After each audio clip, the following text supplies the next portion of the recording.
We start with breaking news on CBS 2 and CBS2.com. An Amber Alert is issued for a woman who police say took off with her 3 children. The LAPD says 39-year-old Oshia Jackson was last seen at the Union Rescue Mission in downtown LA last week. Jackson lost custody of her children in Arkansas, and authorities there say she left with her children ages 4 months, 1 and 3. She's believed to be driving a green 1996 Honda Accord with Arkansas license plate number 680NJB. Now, if you have any information, you are urged to call the police. Well, friends say it's like a nightmare that they can't wake up from. A local racer, beloved by so many, is murdered at his auto body shop. This was supposed to be the happiest of times for Hector Urias. He and his wife had just adopted a 5-month-old baby. Tonight, the search is on for Hector's killer, but it's a real murder mystery. CBS 2's Edward Lawrence is live in El Monte, where family and friends are just coming to grips with this horrible crime. Edward. And Paul, Los Angeles County Sheriff's detectives are taking out a lot of evidence from this auto body shop. It's been like this all day. They're trying to figure out who murdered Victor Urias. His sister found his body at 5:20 this morning when he didn't come home last night. Relatives and people who knew Hector Urias came from all over to see firsthand if it was true. Hector Urias' childhood friend, Ray Ramos, says the entire community is stunned. You can't explain it. The guy was just well loved by everybody.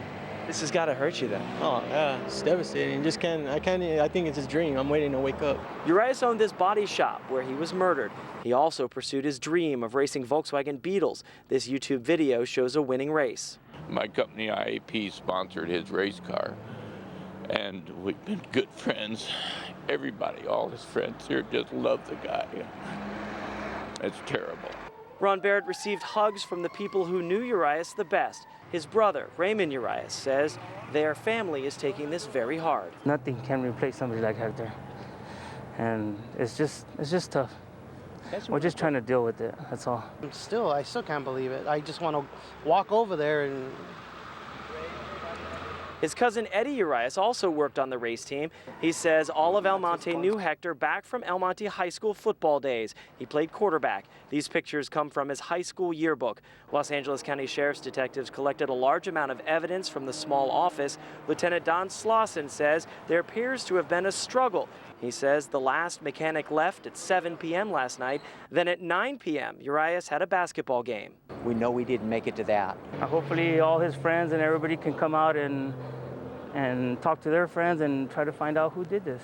That's all we want, justice. Now Hector and his wife just adopted a 5-month-old baby. They were very excited about being first-time parents. On Thursday, the Irwindale racetrack is going to give a memorial to Hector. They're going to tow his Beetle, his award-winning Beetle, down the drag strip. Reporting live in El Monte, Edward Lawrence, CBS 2 News.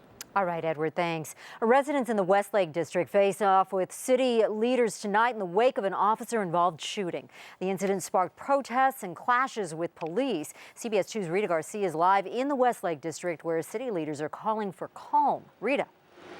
Right, and so far so good. Last night there were 14 people arrested. Today, very different scene. Let me show you what's going on. Police are actually allowing people to hover over a small memorial here and pay their respects. But what they will not tolerate are those large crowds, rowdy people. It's all about restoring the peace in this area. Cesar Ramirez waits for work outside the Home Depot near 6th and Union in the Westlake District. It's where Manuel Jimenez would report to. The Guatemalan native was known to work as a painter and carpenter. For $8 an hour, he'd stand sometimes all day asking for work. And that's why his co-workers say protesters turned on the police. Angry crowds lashed out at the LAPD demanding answers after the laborer was shot dead. According to witnesses, he was threatening people with this knife found later at the scene. There was a lady, 2 ladies in a baby stroller. The lady came across the street. When she crossed the street, she told us the guy tried to stab her. That's what she told us? That's what she told us in her own words. LAPD's top cop says the officers had no choice but to open fire since Jimenez refused to put the weapon down. But laborers question the sequence of events in light of the fact that no one has talked or even found the woman who claims their friend attacked her. When people start migrating into the street or engage in anything that could be illegal, the officers are here to encourage them to get back up on the sidewalks. After 2 nights of unruly crowds, officers are still lining the streets here. Workers say it's a starting point at rebuilding their relationship with the community, but ultimately nothing will bring their friend back. And again, back out here live, police are okay with people leaving candles and flowers and paying their respects. They just don't want any large crowds to form. They don't want any problems, especially because they're getting ready for that scheduled community meeting. It starts at 6:30 at John Leahy Middle School. Reporting live from the Westlake District, I'm Rita Garcia, CBS 2 News. All right, Rita, thanks. And our coverage of the officer-involved shooting in the Westlake District is just starting, still to come. We'll take you live to that town hall meeting set to begin at 6:30. Plus, we look into the training police officers get before they have to make the decision to draw their weapon and shoot. The president's approval rating was probably pretty low last month among frustrated drivers right here in Los Angeles. Some were stuck for hours in a traffic jam caused by the presidential motorcade, which shut down Olympic Boulevard right at rush hour. As CBS 2's Dave Lopez reports, city officials are working to prevent a repeat scenario. When the president visited Los Angeles last August 16th and raised $1 million at a fundraiser at Hancock Park, the event created a traffic jam on the west side that was described this way. I never saw a traffic tie-up like this. So just how bad was it? It was horrible. How long did it take you to get home or wherever you were going? I had to park my car and walk. My nephew was coming over for our house, and he was an hour late. An hour late. And a drive that would normally take? Normally 15 minutes. It took him an hour and a half. The phone started ringing off the hook.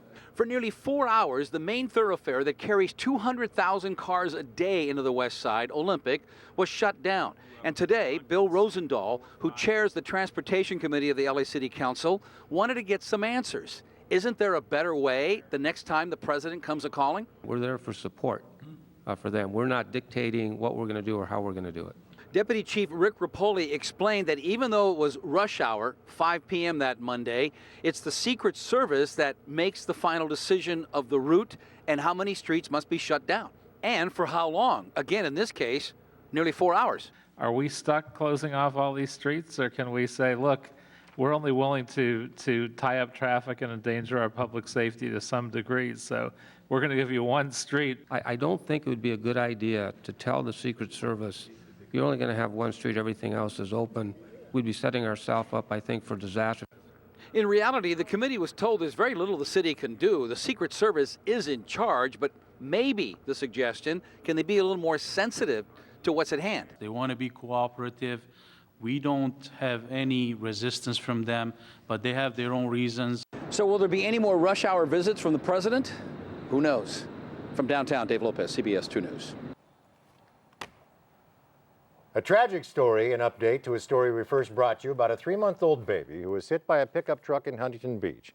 Ruby Gould died as a result of her injuries. Her mother and cousin remain hospitalized tonight. Ruby and her mom were visiting from Australia, and residents around the accident scene have set up a makeshift memorial for the baby girl. They were on the way to buy Ruby's aunt a gift yesterday when the driver of a truck was rear-ended, sending it into the crosswalk, hitting the mother and child. There's no word on whether the driver of that truck will face any charges. A bodyguard for singer Britney Spears is suing her for sexual harassment. The lawsuit was filed on behalf of Fernando Flores. He is filing it, and Flores claims Britney Spears made repeated unwanted sexual advances towards him by exposing herself in front of him, saying once, quote, "You know you liked it." The lawsuit says one incident caused Flores, quote, "shock and disgust." We're awaiting any comment from Spears management. A gas leak forced dozens of families to evacuate their homes this morning in Orange County. A construction worker using a backhoe ruptured a 2-inch natural gas line near Lemon and Water Streets in Anaheim just after 8 a.m. About 36 homes in the area were evacuated. The leak was stopped, the families were allowed to return, and no one was hurt. And right now we want to check in with Jackie Johnson. We some bad weather in Dallas, Texas right now. In fact, I think we have some live pictures coming into the station right now, Jackie, of a tornado that hit in Dallas, Texas. That's right, we do. Quite these pictures that we've seen all a day today. These are live pictures right now coming in from Dallas. Now we're going right to the radar where you can see the strong storms anywhere from south of Texas all the way up into Oklahoma. This is the remnants of what is now downgraded to a tropical depression, but still causing quite a bit of problems out there. We had numerous reports of funnel clouds. In fact, even some video of those funnel clouds being spawned from different wall clouds in the area. Right there where you see that box of red, that is actually a tornado watch. Okay, we've got the live pictures back. I will get out of the way so you can actually see these pictures. Again, reports of a tornado touching down. You can see the damage, just numerous problems from what was a tropical storm downgraded now to a tropical depression. Not only this sort of weather, but most areas seeing about 3 to 6 inches of rain, but isolated areas in areas such as Georgetown and Cedar Park getting up to 13 inches of rain. So not only damage like you're seeing right now, but again, we do have those flooding rains to talk about. This system is generally moving to the northeast, but very slowly, but again, still dumping heavy amounts of rain.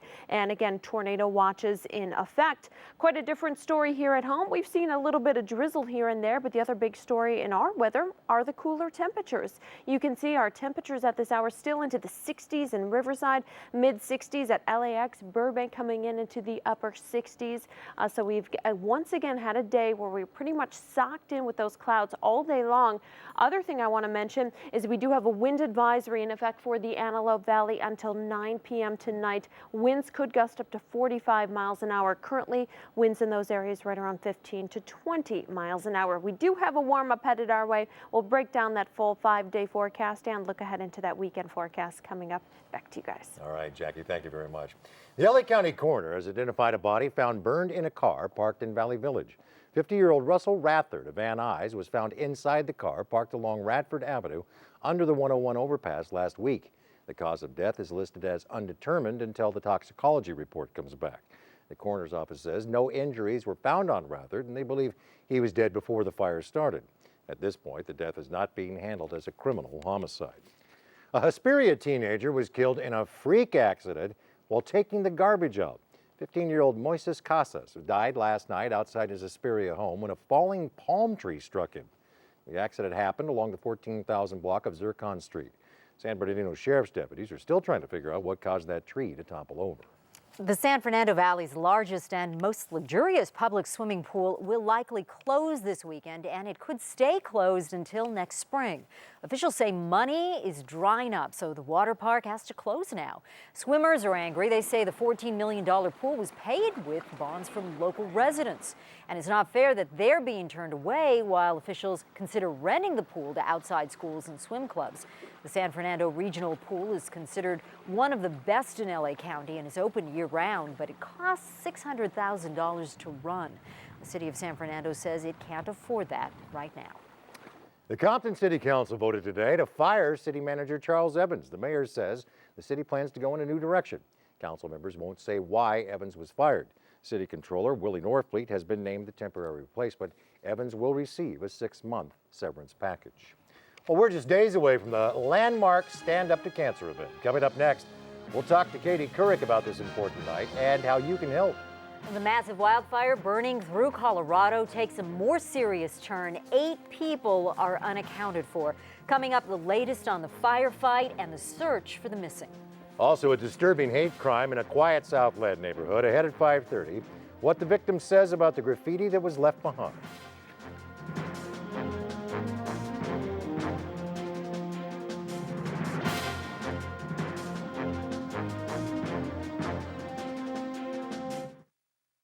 I'm Ken Schuckman. Fighting fatigue. See quick fixes for more energy. Also, cut your restaurant bill. See which menu items have the highest markups. Plus, save money and stay happy by following 5 simple rules. Tomorrow on CBS 2 News, now at 4:30 a.m. Tonight on CBS 2 News at 11, Standing Up to Cancer. Life-saving questions to ask your doctor. Meet a local dream team making cutting-edge progress in the fight against breast cancer. The outlook is incredibly good. Tonight on CBS 2 News at 11. In just 2 days, it's the landmark television event of the year. The Stand Up to Cancer event will be shown around the world. CBS's Katie Couric is a leader in making this historic telethon happen. She told us today about the great work going on right now to beat cancer. It's hard to find someone not affected in some way by cancer. The numbers are alarming. A person is diagnosed with cancer every minute in this country. 12 million people are living with cancer, but more than 1 million people die every year. That's where the Stand Up to Cancer event comes in. It's spearheaded by our own Katie Couric. At this very moment, scientists from different institutions are joining together to get new therapies to patients quickly and save lives. I'm just thrilled that people can feel empowered. It's a disease that I think makes you feel so powerless. In just 3 years, the landmark TV event has raised hundreds of millions of dollars for a dream team of scientists working to find a cure for cancer as soon as possible. Katie told our Kent Shockneck, thanks to Stand Up to Cancer, scientists have already discovered new keys to unlock the mysteries of cancer. Certainly the first program raised so much money. You were integral in its success with hundreds of millions of dollars, including now going to these things called dream teams. There's even one here in Southern California. That's right. UCLA at the Lawrence Berkeley National Laboratory is working on, as a part of a dream team. Denny Slayman, who's been involved with my colon cancer work. 2 heads are better than 1, and of course, 5 heads are better than 2. And you know, I think that this paradigm is really going to change the face of cancer research. This Friday's Stand Up to Cancer telecast will be shown on nearly 24 networks. But it's really a grassroots effort. Here in LA, the city has declared Friday Stand Up to Cancer Day in Los Angeles. We are trying to ignite a grassroots movement, and it starts with people. It starts with communities. It starts with cities like Los Angeles. That one of the largest cities in the world is standing up with us today is moving in words that cannot express. Stand Up to Cancer is this Friday night at 8 p.m. The 1-hour event will be shown commercial-free on nearly 24 networks, including CBS. The goal is to raise money for a dream team of scientists working on cutting-edge treatments, as well as finding a cure as soon as possible. Now, if you'd like to donate, call the number on your screen, 1-888-90-STAND, or you can go to standuptocancer.org. Sylvia. In Detroit, rows of houses go up in smoke. More than 80 fires have destroyed dozens of houses since yesterday. Some of them are abandoned and covered in overgrown trees and bushes. The fires are being driven by high winds that brought down power lines. No injuries have been reported, but some residents claimed it took an hour and a half for a fire truck to arrive after a 911 call was made to report one of those fires. Firefighters in Colorado are stepping over live power lines and rattlesnakes as they fight that huge wildfire near Boulder. 8 people are missing. As CBS 2's Candace Gibson reports, anxious evacuees are trying to see if their homes are still standing. We got a visual on the house. Some of the thousands evacuated from the wildfire in the Boulder foothills have made the trek to Artist Point. They look out over the vista to watch the firefighting efforts and search for their homes. Clark Stevens can see his house is still standing. I wish we could do something about it, but just at least being able to watch is kind of comforting. Since the fire started on Monday, more than 50 homes have been destroyed. Residents have relied on the mountaintop view and the daily press briefings to get information about the fire. Alex and William just moved into their house 2 months ago. It's located within the fire zone. You know, it's like you just got the house and so much you've done to it, like redo the floors, brand new LG. The fire has burned more than 6,000 acres and is still 0% contained. Crews from other parts of Colorado and Wyoming are now joining the nearly 300 firefighters who are already battling the flames. Cooler temperatures and higher humidity are giving people hope that firefighters will be able to hold the line. The red line is what the line of defense that they've been working on for the whole yesterday and today. The evacuees hope they can return to their homes soon and see close up what's left. In Boulder, Colorado, Candace Gibson, CBS 2 News. Well, we're going to go back down to Dallas now where the pictures just keep coming in. We've been talking about that this afternoon. Yeah, I think we have a shot of a funnel cloud if we take that right now. And then, but they've been rocked by bad weather because of that tropical storm that moved through the area. Yeah. Which is downgraded now, right, Jackie? Yeah, it's now a tropical depression, but again, it just shows you that even though it's weakened and it's not even a storm anymore, it's a tropical depression in the middle of Texas and moving into Oklahoma, but still causing all these problems. So again, it has weakened to a depression moving to the northeast, but we still have tornado watches in effect. Numerous reports of tornadoes touching down. We had video earlier of these funnel clouds, these wall clouds spawning those tornadoes. So I've been watching these live pictures come in all day from Dallas, and it's just unbelievable the storms they've been seeing. You can see from the Doppler radar right now, most of that activity is to the north in Oklahoma. As we speak, we still have that tornado watch box in effect. And again, we had those live shots that we showed you at the beginning of the show of what will look like a trailer truck that was smashed and rubble all around. So again, we still have those strong winds, and we also have heavy rains. The flooding rain's another big problem in the area. Most areas up to 6 inches of rain, but other reports of 12 to 13 inches of rain total from this storm system. It will continue to weaken and move to the northeast, but right now still causing many problems in the area. Here at home, well, we've definitely been seeing different weather than we're used to, especially this time of year. We had a very deep marine layer. It was 4,000 feet deep. So we saw more drizzle this morning, clouds, fog, really didn't see much burn off at all, and below average temperatures. We've got a strong onshore flow now, so we've got those wind advisories in effect for the Antelope Valley, where winds could gust up to 45 miles an hour. That will continue through 9 p.m. tonight, and it really won't warm up until the weekend. Now, temperatures today, low 70s. We should be into the mid 80s this time of year. You know it's been well below average, and chilly overnight lows down into the 50s.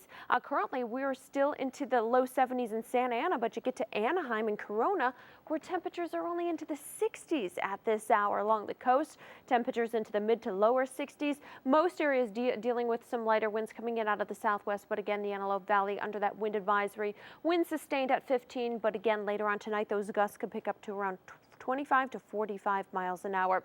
Cloudy skies can be expected for one more day from this trough of low pressure that is dug in, bringing that cooler air from the north, that stronger onshore flow. That will weaken, high pressure will build in, and that will happen about Friday, Saturday into Sunday. So that's our next chance of a warm up, but not a big warm up. So it'll actually be nice and comfortable for your weekend. Once we get those clouds out, it's actually going to make for some just gorgeous weather by Saturday into Sunday. Highs anywhere from the upper 70s in the bays and upper 80s in the valleys, and along the coast temperatures eventually into the 70s. But you definitely need the sweater or the jacket tomorrow morning, and the windshield wipers will be working once again, I'm sure. Back to you guys. They will be. All right, Jackie. A story of amazing bravery. A man's car bursts into flames, trapping him inside with just seconds left to live. See his death-defying rescue all caught on tape. Also, it's a real-life nightmare. The Chilean miners trapped for months underground. Tonight, see how their spirits are being lifted through this very trying time. And then coming up, new at 5:30, a tanker filled with oil sunk decades ago off the California coast now threatens to send oil into the water. We'll see where scientists are trying to avert disaster. CBS 2 News is brought to you by San Manuel Indian Bingo and Casino. Wow, San Manuel Casino. That's only 67 miles from here. I think it's time for another visit. Oh, yes, let the fun begin.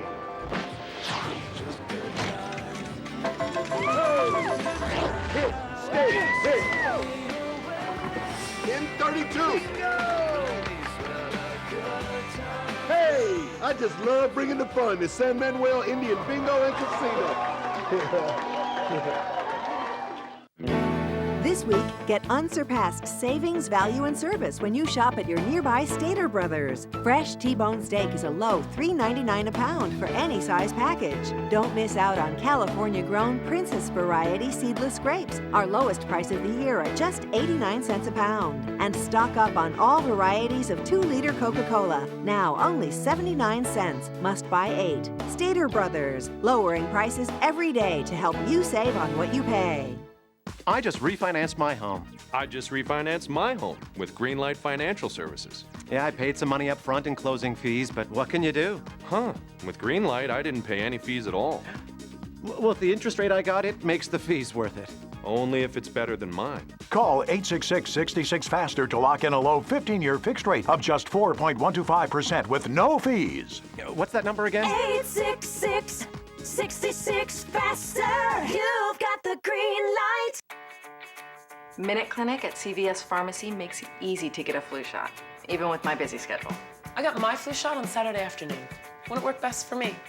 We got flu shots for the whole family, and we didn't even have to make an appointment. At Minute Clinic, you can get a flu shot when it's convenient for you. We're open every day, evenings and weekends too. No appointment necessary. And we accept most insurance. Flu shots your way at Minute Clinic inside select CVS pharmacies. So, I've arranged for a rental car to be dropped off at your house. You sure you got everything out of your car? I think so. Let's get you home. Why do drivers 50 and over switch to the Hartford? The only auto insurance program endorsed by AARP? More than savings and benefits. We handle the problems you'd expect. And the ones you never knew you had. I thought I lost this. I'm serious, thank you. It's my pleasure. The AARP Auto Insurance Program from the Hartford. Look at you. Body rested, stress gone, mind sharp. Because Unisom gave you deep, restful sleep all night. Morning, early birds. Unisom. Good night, good morning. Tonight, a dramatic rescue caught on tape. A Georgia man became trapped in his burning truck after an accident. 3 police officers desperately tried to get Dan Glauth out. They put out the fire twice, only to have the truck explode in flames again. Glauth believes he was literally down to his last breath just as officers kicked in the passenger side window and carried him to safety. Glauth is okay tonight. Amazingly, he suffered only minor injuries. Those miners trapped in Chile are getting a huge boost in morale. Rescuers were able to get a projector 2,300 feet below ground where the miners have been stuck for a month. CBS 2's Charlie Daggett found out they watched a national football game and they got a message from their favorite team. The trapped miners in Chile had good reason to cheer. Their national soccer squad took the field wearing T-shirts bearing the slogan, "Come on, Miners." One star said, "We're playing for our country, and the first thing on our minds is the miners." The team lost the game against the Ukraine, but the players' support rallied the 33 miners. Their families joined them half a mile up. The men have been trapped underground for more than a month. Doctors are now concerned the miners could get skin infections as they swelter in 86-degree heat and high humidity. Rescuers are trying to find a way to blast cool, dry air into the mine as they keep drilling an escape tunnel. But the rescue is still months away. It could take until Christmas. Psychologists say the miners must remain patient and form an underground community to survive. We have to expect, though, that they're going to have their ups and downs, just like we do. We have good days, we have bad days. They're going to have good days, they're going to have bad days. But they say a little teamwork above and below ground will go a long way. Charlie Daggett, CBS 2 News. Pretty good spirits right there. Oh, yeah, it's great. A disturbing hate crime in a Southland neighborhood. Anti-Semitic graffiti is scrawled in one community. Coming up next, hear from victims and see what's being done to find those who are responsible. The Florida minister planning on burning the Quran on September 11th says he won't be stopped. Still ahead, what he's now carrying with him at all times. And LAUSD schools traditionally open their doors the day after Labor Day, but budget cuts and unpaid furloughs have pushed things back. Now, angry teachers and students are protesting. Plus, the state just changed the cutoff date for kindergarten, all in an effort to save money. Now we've learned it could actually cost the state millions.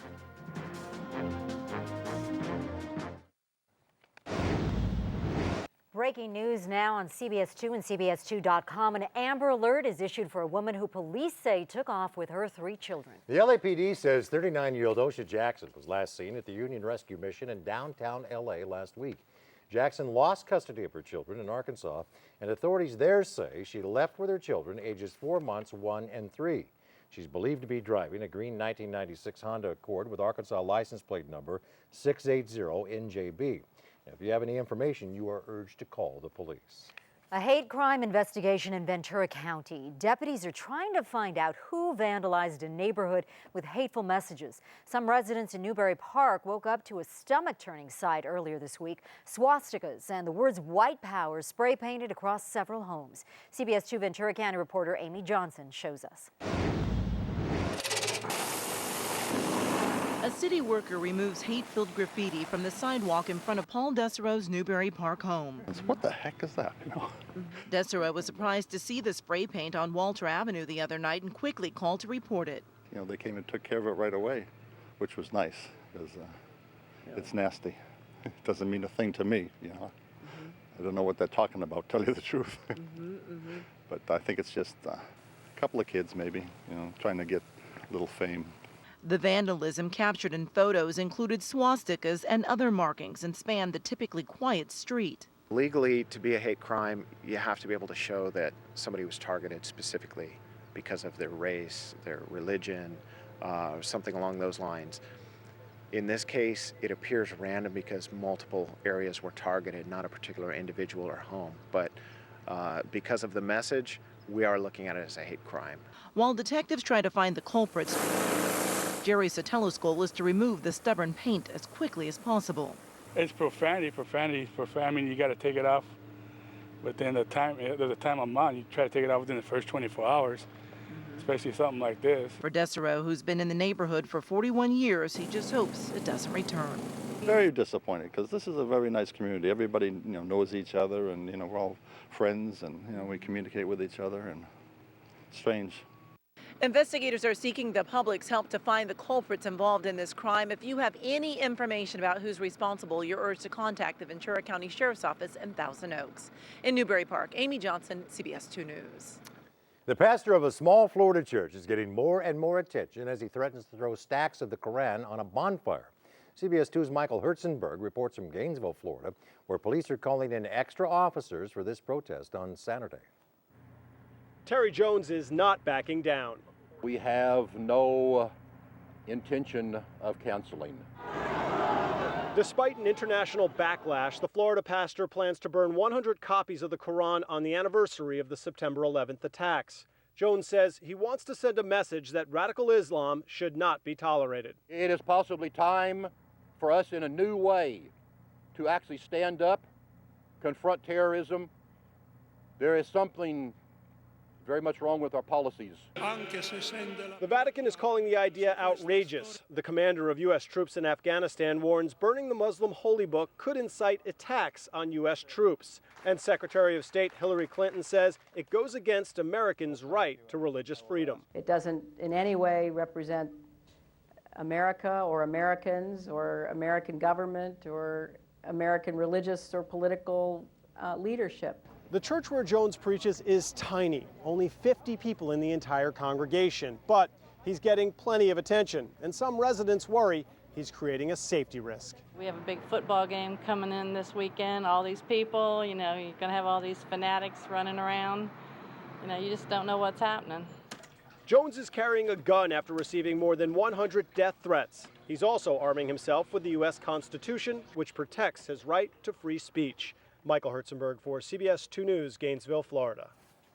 The president today is pushing some new tax incentives to boost the nation's economy. He says he won't extend tax cuts for the wealthiest Americans when those cuts expire at the end of the year, but the cuts will stay in place for everyone else.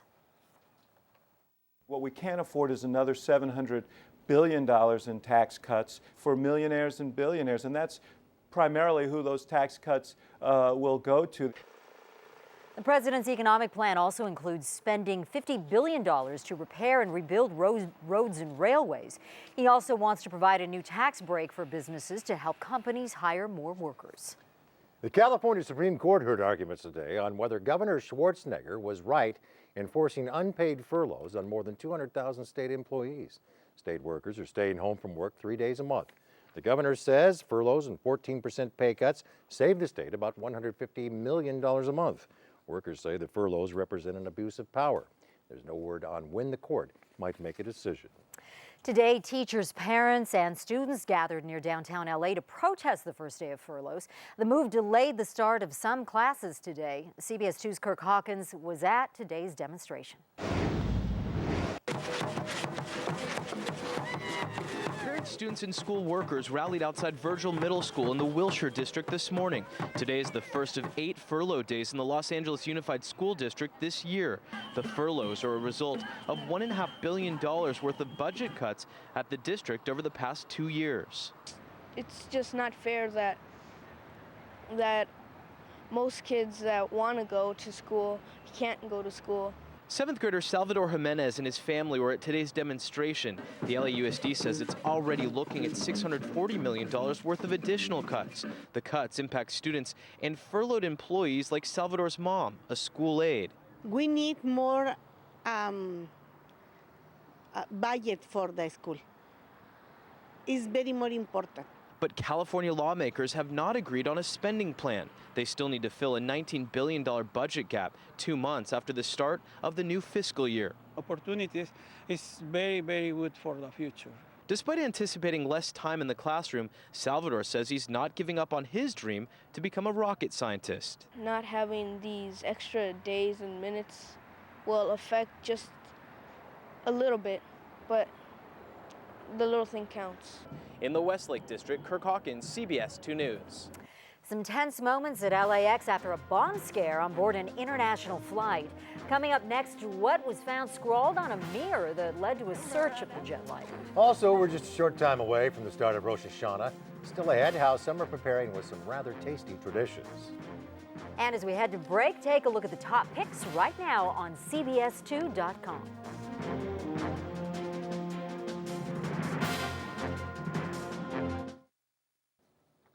A mid-flight bomb scare forced an overseas flight to land in a remote area at LAX last night. Passengers on a Thai Airways flight were reunited with their families last night after being delayed for several hours. Their flight landed at LAX from Bangkok. Investigators and firefighters surrounded the plane because someone wrote a bomb threat on a restroom mirror. Passengers were searched and questioned. Investigators didn't find any explosives and they did not arrest anyone. The Jewish New Year, Rosh Hashanah, starts tonight at sunset. It begins the holiest week in the Jewish calendar. And the Holy Night would not be complete without a feast. Cantor's Deli in the Fairfax district was busy today with people picking up all sorts of food for their feast. No surprise that breads, cakes, and pies and cookies seem to be popular with shoppers. So are fish and vegetable platters. Rosh Hashanah is also a celebration of creation, new beginnings, and the promise of a good new year for all. Well, there is a new experimental drug for lung cancer coming up next. We'll show you how it's giving hope to patients who've run out of options. Plus, looking for a booster seat for your child? The Insurance Institute for Highway Safety has released its ratings of dozens of different booster seats. We'll reveal the findings. The kindergarten eligibility bill in the state capitol is making waves among the legislature and some California parents. Instead of saving money, some say the measure would actually end up costing the state millions of dollars. Senate Bill 1381 moves the kindergarten entry age from 5 years old by December 2nd to 5 years old by September 1st. The idea was to save the state millions of dollars by having fewer children enrolled in kindergarten. Now, several amendments have been added to the measure to include a transitional kindergarten for children who don't meet the age eligibility requirements.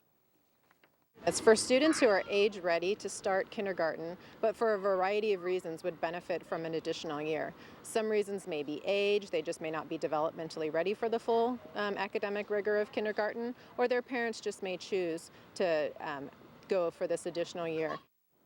According to an analysis by the Senate Appropriations Committee, the amended bill has no net savings. In fact, it could end up costing the state millions of dollars. Now more on the landmark Stand Up to Cancer television event this Friday night. We've been showing you the new treatments already in the works. Tonight, CBS 2's Peggy Bunker shows us an experimental drug that's helping people fight lung cancer. 30-year-old Liz Doles never smoked and has always stayed active. So she was shocked 3 years ago when doctors told her she had lung cancer. I had a chest x-ray. It revealed a pretty large tumor in my upper right chest. She underwent surgery and chemotherapy, which worked for a while. But this past February, tests showed the cancer was back and had spread throughout her body. Running out of treatment options, her doctor decided to try an experimental drug that only works in about 5% of people diagnosed with lung cancer. The new drug, called crizotinib, is most successful in patients who carry a genetic mutation called ALK. Young non-smokers like Doles are more likely to carry it. When the mutation is turned on, it helps cancer tumors grow. Crizotinib targets ALK and turns it off, causing the tumors to shrink. In testing, it's having a 90% success rate. That response rate is really unprecedented in most types of lung cancer. The drug only benefits a small percentage of patients, but doctors hope it will lead to other treatments. More and more, we're identifying these new genetic mutations that are defining subtypes of cancers. The pills are helping Doles and don't have harsh side effects like chemotherapy. It's not a cure, but does give patients more time. If you live in the statistics, I'd be dead already. So I feel lucky just to be here right now. If future testing is successful, crizotinib could be on the market in a year. Peggy Bunker, CBS 2 News. Looking ahead to the top of the hour, we have the latest on that Amber Alert. The search for 3 young children. We're live at the LA shelter where the children's mother was last seen. Plus, Governor Schwarzenegger refuses to back down from his stance on same-sex marriage. Today, his lawyers filed papers that have gay rights advocates cheering. And deadly confrontations. Our Randy Page takes a look at the tough choices officers have to make when confronted with citizens wielding knives. Those stories plus all your late breaking news just ahead on CBS 2 News at 6. If you're looking for a safe booster car seat for your child, you might be surprised to know the safety factor could be in the car, not in the seat. The Insurance Institute for Highway Safety found safety often depends on how the car's lap and seat belts are positioned. How the booster seat fits in the car also is important. Remember, the seat only boosts the child in position for the seat belts to work. It doesn't actually hold a child. Is the lap belt needs to fit firmly across the top of the thighs. You don't want it riding up onto the tummy of a child, which is soft and might be injured in a crash. Experts say the shoulder belt should fit snugly across the shoulder. Some booster seats work better in some models than others. It's recommended you test the seat in the car before you buy it. Of the 72 booster seats that were tested, the Institute rated 21 best bets, 7 good bets, and 8 were not recommended. Some good information to have. Absolutely. Well, the funky chicken, the Macarena, the running man. What are the best dance moves for men who want to impress women? Oh, scientists say they may have the answer. The top moves still ahead. Ronald Reagan's life will get the big screen treatment with a $30 million production. Reagan is set for release late next year. The movie will be based on the best-selling biographies written by Paul Kengor and will be produced by Ralph Winter, who also produced X-Men and Fantastic Four. So far, no actor has been cast in the title role. Well, it's an old question that I know you've pondered once or twice, Paul. What's the best way to woo women on the dance floor? Now science might have the answer. Northumbria University researchers in England filmed male volunteers dancing to club music and then recreated the dances with gender-neutral animated avatars. And they asked women to rate the dancers' attractiveness. Well, they found that smaller, more rigid dance moves just won't do the trick. Instead, the most attractive dances had bigger movements and more variety, especially in the neck and torso area. So for instance, something like this actually works. Now, for some reason, faster bending and twisting of the right knee also impresses the ladies. Researchers theorize these dances might work because they're signs of male health and vigor that are hard to fake. It's that right knee action. Who knew? Well, head home and get in front of the mirror, though. Well, a warship went down off the California coast during World War II. And now that ship is posing a modern-day hazard. Scientists are worried oil will soon leak out and harm our coastline. Up next, how they're hoping to stop that from happening. Then on CBS 2 News at 6, a sight to behold in Hermosa Beach. We'll show you a dramatic and permanent tribute to the lives lost in the September 11th attack. That's just ahead at 6.